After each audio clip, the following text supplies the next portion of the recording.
For Trump, a briefing doesn't always require a briefing room. After a pained and somewhat public debate over discontinuing the daily White House coronavirus briefings, President Donald Trump this week has attempted to bridge the gap between the wishes of his advisors and his own inclinations by moving the event elsewhere. Instead of the blue-hued James S. Brady Briefing Room, where the last time he took questions he found himself veering into bleach and sunlight peril, Trump has convened with reporters each day this week in the Oval Office, the East Room, the State Dining Room and the Rose Garden. With a more limited crowd and, with the help of visiting governors and executives, a narrower focus, Trump and his aides hope to avoid the devolving spectacle they saw the previous briefings becoming. The shift had been weeks in the making as advisors gently warned the president that the briefings were hurting, not helping him. But it wasn't until a Friday afternoon breaking point, after close to 24 hours of negative coverage of his remarks about disinfectants, that a change was made. Some still remain wary that Trump can regain his stature after attempting to blanket the airwaves with his daily updates. So far this week, Trump's events have largely avoided the combativeness and grievance airing that had become the signature feature of his briefing room appearances. But it's only day 3.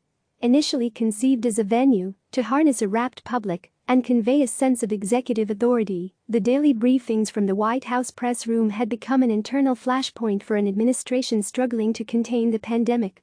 Trump had barely set foot in the room before February 27, when he walked out to deliver a statement and take questions about the growing outbreak. By mid-March, the event had become a daily occurrence, moved into the early evening at Trump's insistence to capture more viewers. He told aides he appreciated the sense of authority the briefing room imparted and bragged about getting better ratings than anyone else sharing his stage.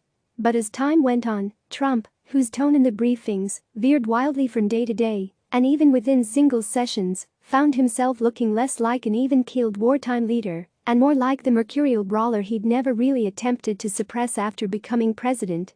That was a problem for Trump's political advisors, some of whom had been cautioning him for weeks against continuing the daily sessions, which they believed were eroding his approval ratings.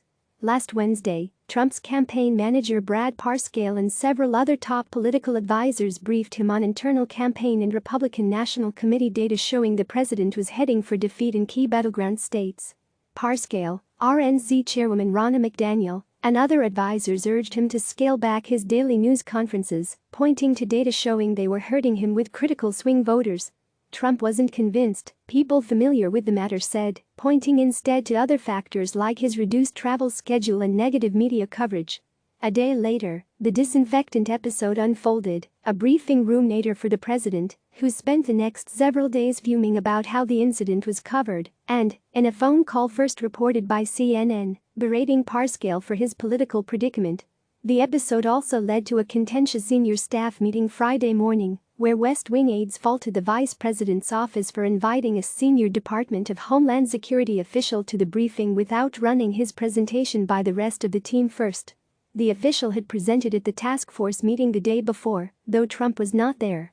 By the time the week had ended, word emerged of a new strategy that did not include daily press briefings but did involve a renewed focus on the economy, an area some White House aides believed would come more naturally for Trump. How willing the president was to adopt a new plan remained an open question, even for close aides. Trump does not like the appearance of being managed, and stories at the end of the week depicted the change as mostly driven by worried political advisors. Still, the president appeared to have bought into the new plan, or at least some iteration of it. What is the purpose of having White House news conferences when the lamestream media asks nothing but hostile questions and then refuses to report the truth or facts accurately? Trump tweeted over the weekend. They get record ratings, and the American people get nothing but fake news. Not worth the time and effort. After going weeks with daily press briefings even on weekends, including days when aides presumed there would be none, Saturday and Sunday passed without question and answer sessions.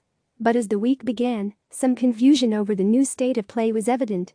The president's schedule for Monday was released listing a briefing for the usual time in the afternoon. In the morning, aides said that was a mistake, and the president's new press secretary told reporters there would be no briefing. But a few hours later, the plans had changed again. Update: Press Secretary Kayleigh McEnany wrote.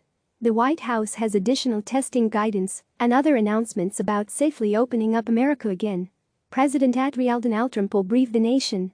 And so he did, from the Rose Garden, where he allowed a parade of retail executives speak before eventually taking questions about the testing strategy he just unveiled. Trump had been irked by emerging news reports that he was halting the briefings because of the fallout from his remarks about disinfectants. He instructed aides to not say he has stopped doing briefings. This has been an opportunity to speak directly to the American people. We think they've been great, McEnany said following an appearance on Fox News on Monday. Future briefings, she said, might have a new look to them, a new focus to them, declining to provide further details on Tuesday. Trump's schedule didn't include a briefing. But by mid-morning it seemed like the plans had changed again when McEnany tweeted Trump would hold a news conference with the visiting Republican governor of Florida, Ron DeSantis. It turns out Trump was merely planning to take questions from reporters alongside DeSantis in the Oval Office, which he does frequently when hosting foreign officials or other dignitaries. Seated in his yellow armchair, Trump grew testy at moments, including when a reporter from Yahoo News pressed him on the state of testing in the United States compared to other countries. Trump deferred to Dr. Deborah Birx, the White House coronavirus response coordinator, who later produced figures showing the U.S. testing more people per capita than South Korea. "Just check it again," Birx told the reporter politely. Trump was less forgiving. "You ought to get your facts right," he snapped. On Wednesday, as Trump surveyed the clutch of reporters who'd come to listen to him meet with industry executives, he seemed in a better mood. "These are the most wonderful human beings," he said sarcastically, before deciding he approved of the faces he saw. "Actually, this is a nice group. I can't imagine, we actually have a nice group of people." How Trump proceeds with his press interactions remains to be seen. But with potential travel to Arizona outlooked, next week promises the return of a Trump-era hallmark, the South Lawn Chopper talk, where presidential fury and authority alike are dampened by helicopter engines' roar. CNN's Jeremy Diamond contributed to this report. Click subscribe to receive the latest news.